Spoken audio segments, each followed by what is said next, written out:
Bonjour à tous et bienvenue dans le Fresh News du jour avec au sommaire un gain de productivité, une vie sociale numérique plus épanouie et un objet capable de mesurer la violence des impacts portés à la tête. Parfait pour sensibiliser Sylvain au risque des uppercuts au bureau. Quant à Nico, il est revenu plus tôt que prévu sur Paris. Allez, c'est parti! This is funky fresh. This is funky fresh. This is funky fresh. This is funky fresh. Si je vous dis de me citer un calendrier social sur iPhone, vous me répondez sans hésiter Sunrise. Et sur iPad, ça coince déjà plus. Pourtant, la réponse est la même. Bon ok, je vous la fais un peu à l'envers. Sunrise sur iPad n'est réalité que depuis la dernière mise à jour, parue il y a seulement quelques heures. En plus d'être populaire, l'app Sunrise devient universelle. Entendez par là qu'elle s'adapte aussi bien au smartphone qu'à la tablette d'Apple. L'équipe derrière cet outil bien pratique a pu se lâcher avec les 9,7 pouces de l'iPad. Décrite comme la plus grosse mise à jour depuis l'apparition de l'application sur l'App Store, elle intègre de nouvelles vues par semaine et par mois et la synchronisation des données en arrière-plan. Ces nouveautés ont été réfléchies pour que vous ayez un aperçu plus confortable et plus rapide sur votre emploi du temps, explique la start-up new-yorkaise. Avec plus de 500 000 utilisateurs, Sunrise continue son petit bonhomme de chemin avec une approche bien à lui, celle de connecter vos réseaux sociaux à votre calendrier. Malgré le désintérêt de nombreux internautes, Google+ continue de grandir. Le réseau social de Google recevra cette semaine une nouvelle fonctionnalité intimement liée à Gmail. Ce n'est pas la première fois que la firme de Mountain View fait appel à l'un de ses services phares pour inciter à l'utilisation de G+. Si le concept des cercles ne fait pas l'unanimité, cela n'empêche pas Google+ d'être utilisé chaque mois par 540 millions d'utilisateurs. Ça en fait du monde.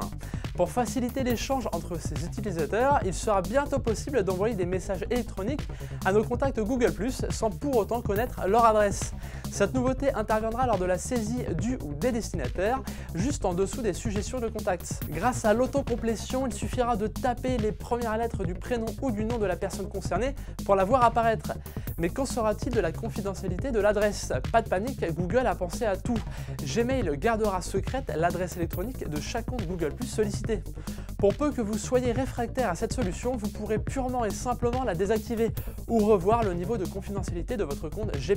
C'est au choix. Dans un contexte sociétal où la sécurité et la réduction des risques individuels deviennent quasiment obsessionnels, il n'est pas étonnant de voir se développer des capteurs de toutes sortes qui doivent nous signaler le moindre danger.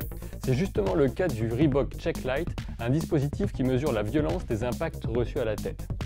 Le CES, ce n'est pas que des téléviseurs, des smartphones et des voitures connectées.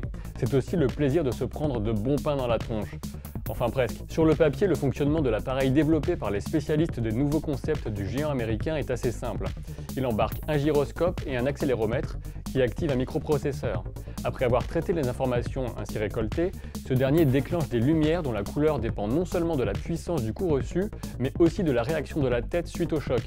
En effet, les principaux dégâts que le cerveau est susceptible de subir ne proviennent pas forcément du coup, mais parfois du mouvement et de l'éventuel rebond de la tête qui surviennent juste après.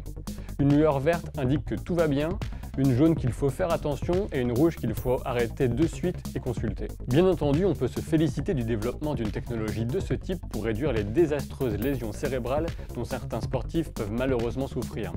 Il est déjà disponible à la vente sur le site de Reebok pour 150 $ et utilisé par des professionnels de différentes disciplines.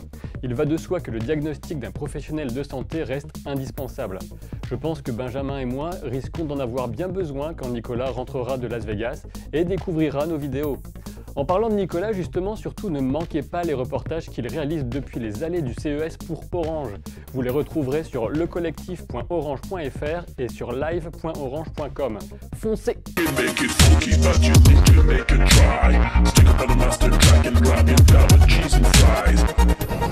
Bon, alors ici c'est un petit peu le centre de Las Vegas, le cœur du strip.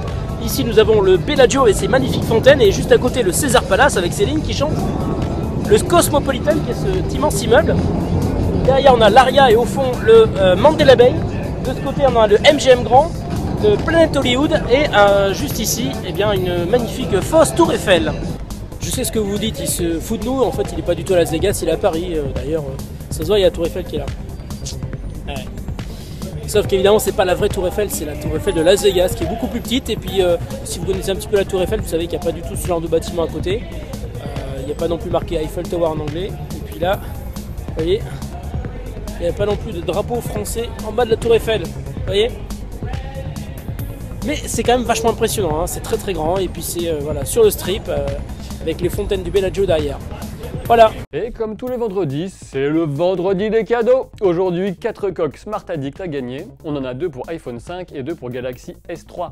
Les gagnants seront tirés au sort parmi tous ceux qui auront tweeté l'émission en y ajoutant le hashtag #ILoveFreshNews. Attention, vous avez jusqu'à lundi. On vous met même le hashtag dans la description si vous avez un doute. Fresh News, c'est fini pour aujourd'hui. On se retrouve en fin d'après-midi pour Gamer Express et lundi avec Nico, sauf tempête de neige. Allez, salut!